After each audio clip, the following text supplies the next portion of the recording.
विश्वा बेटा, तुम लकड़ियां ले आए? ला दे बेटा, इसकी तो बहुत जरूरत थी। हाँ काका, ये लो आपकी लकड़ियाँ। लेकिन बेटा, मैं आज तुम्हें इन लकड़ियों के पैसे नहीं दे पाऊंगा। अभी बेटे ने शहर से पैसे नहीं भेजे हैं। कोई बात नहीं काका, जब आपके पास पैसे आ जाए तब दे देना। तू सदा खुश रहे बेटा। भगवान हमेशा तुझ खुश रहे। धन्यवाद काका, बस आपका यही आशीर्वाद चाहिए। अच्छा काका, मैं चलता हूँ, और भी जगह लकड़ियाँ देनी है।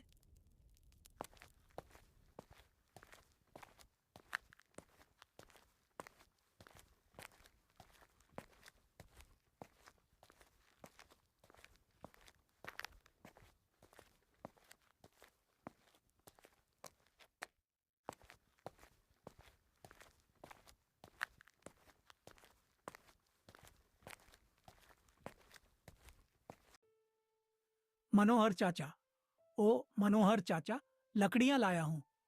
हाँ, आता हूँ आता हूँ।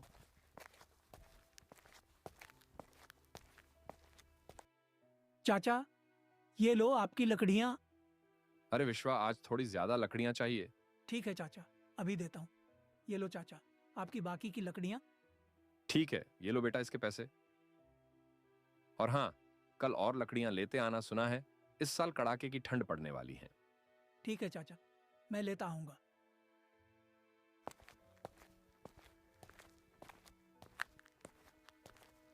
सारी लकड़ियां बेचने के बाद विश्वा घर को निकल पड़ता है। तभी अचानक जोरों की हवा चलने लगती है। हे भगवान, हवा तो बहुत तेज हो गई है। मुझे जल्द ही घर पहुंचना चाहिए। अगर ठंड लग गई तो बीमार पड़ जाऊंगा। हे भगवान, बस किसी तरह घर पहुंच जाऊं तो इस ठंड भरी हवा से बच जाऊं। हे भगवान, कहाँ रह गए वो? इतनी तेज हवाएं चल रही हैं, अभी तक घर नहीं आए। मैंने कितनी बार कहा है उन्हें कि घर जल्दी आ जाया करिए, ठंड का समय है, लेकिन वह है कि मेरी बात सुनते ही नहीं।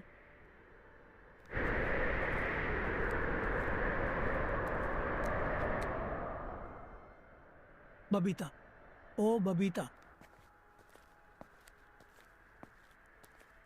आ गए आप। आपको मैंने कितनी बार कहा है कि ठंड का समय है, शाम होने से पहले घर आ जाया करो। ठंड में शाम को बहुत ठंडी ठंडी हवाएं चलती हैं। चलिए चूल्हे के पास बैठ जाइए, मैं खाना गर्म कर देती हूँ। हाँ बबीता, तुम ठीक कह रही हो। बाहर ठंड बहुत ज्यादा है। कल से मैं और सुबह जल्द घर से निकल जाया करूंगा, और शाम होने से पहले सारा काम निपटाकर घर आ जाया करूंगा।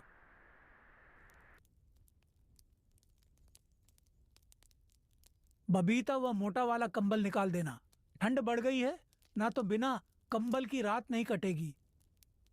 जी हाँ, आप खाना खा लीजिए, मैं अभी निकाल देती हूँ। इस तरह विश्वा का परिवार उस रात खाना खाकर सो जाता है। लोग अपने घरों में आग जलाकर किसी तरह ठंड की रात गुजार रहे थे। सर्द हवाओं का पहरा पूरे गांव में छाया हुआ था। ठंड का ऐसा नजारा अक्सर दिसंबर के महीने में देखने को मिलता था।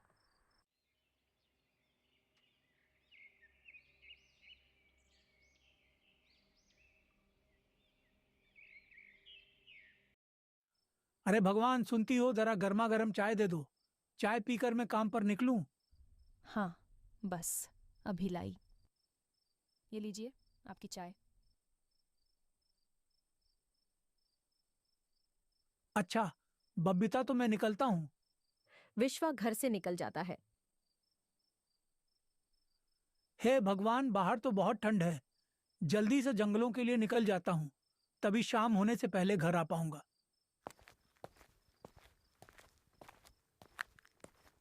आज गांव में घना कोहरा छाया हुआ था। लोग लकड़ियां जलाकर उसकी गर्माहट ले रहे थे। विश्वा गांव से होता हुआ जंगल की ओर जा रहा था। विश्वा भाई, लकड़ियां लेने जा रहे हो? हाँ भाई, वही जा रहा हूँ। अरे भाई, मैंने सुना है कि इस बार कड़ाके की ठंड पड़ने वाली है। मौसम विभाग का कहना है कि इस बार ठंड का एक अलग ही रूप देखने को मिलेगा। इसीलिए ठंड की पहले से ही तैयारी करके रखो। हे भगवान, अगर बारिश हो गई तो ठंड में तो सारे काम ठप हो जाएंगे। क्या भाई तुम सच कह रहे हो? अगर ऐसा हुआ तो सबसे पहले मेरा ही काम खत्म हो जाएगा। अभी मैं जंगल के लिए निकलता हूँ। इतना कहकर विश्वा जंगल की ओर निकल पड़ता है। जंगल से लकड़ियां काटकर उन्हें गांव-गांव जाकर बेच देता है। इस गांव में हरिया नाम का भी एक लकड़हारा रहता था, जो जंगलों से लकड़ियां काटकर गांव में बेचा करता था। हरिया बहुत ही लालची था। वह गांव वालों को ऊंचे दाम पर लकड़ियां बेचा करता था। हरिया ने बहुत सारी लकड़ियां जंगल से काटकर अपने घर में जमा कर लिया था।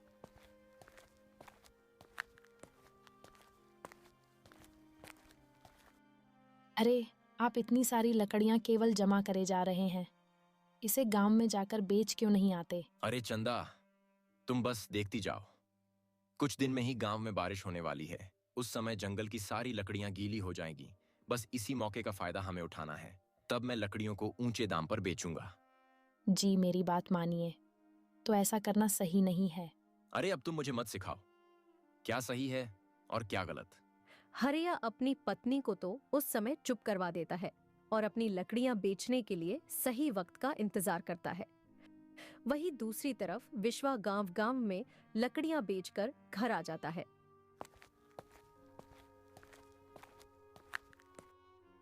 रात का समय था।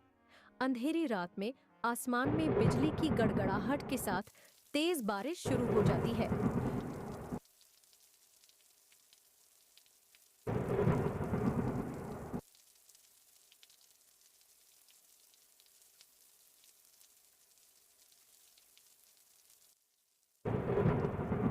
कड़कती बिजली की आवाज से विश्वा की आंखें खुल जाती हैं।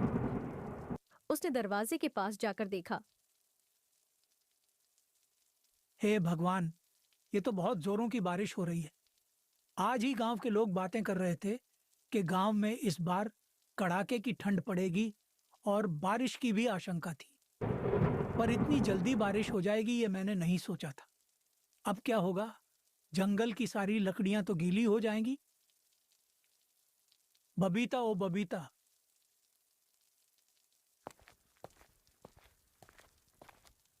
जी, क्या हुआ? ये देखो बबीता, जोरदार बारिश शुरू हो गई है।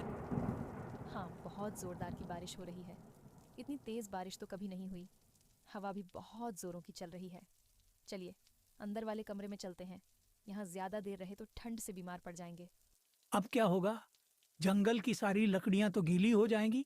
जी, आप चिंता मत कीजिए। ठंड की पहली बारिश है, सुबह तक बंद हो जाएगी। ऐसा सोचकर वह दोनों सो जाते हैं। पूरी रात बारिश होती रही। बिजली की गड़गड़ाहट की आवाज सुबह तक सुनाई दे रही थी।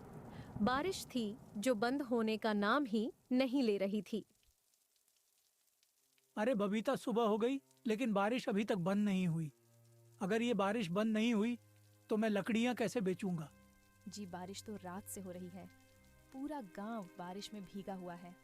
ठंडी हवा भी बहुत चल रही है। चलिए, अंदर वाले कमरे में चलते हैं।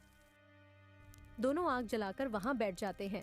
आग की गर्माहट से कमरा थोड़ा गर्म हुआ, मगर बारिश की वजह से ठंड और भी ज्यादा बढ़ चुकी थी।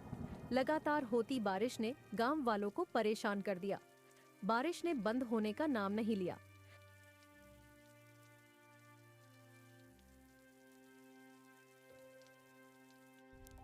हे भगवान, बस ये आखिरी लकड़ियां ही बची हैं। अब तो लकड़ियां भी नहीं रह गई और यह बारिश तो बंद होने का नाम ही नहीं ले रही है। बबीता के इतना कहते ही बारिश अचानक बंद हो जाती है। बबीता, लगता है भगवान ने तुम्हारी सुन ली। बारिश बंद हो गई। हाँ, बारिश तो बंद हो गई, लेकिन लकड़ियां तो फिर भी नहीं ला पाएंगे। जंगल की लकड़ियां गीली हो गई होंगी।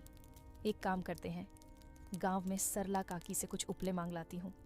कुछ दिन का तो चल ही जाएगा। बिना आग के इस ठंड में तो बिल्कुल गुजारा नहीं है। इतना कहकर बबीता सरला काकी के घर के लिए निकल जाती है।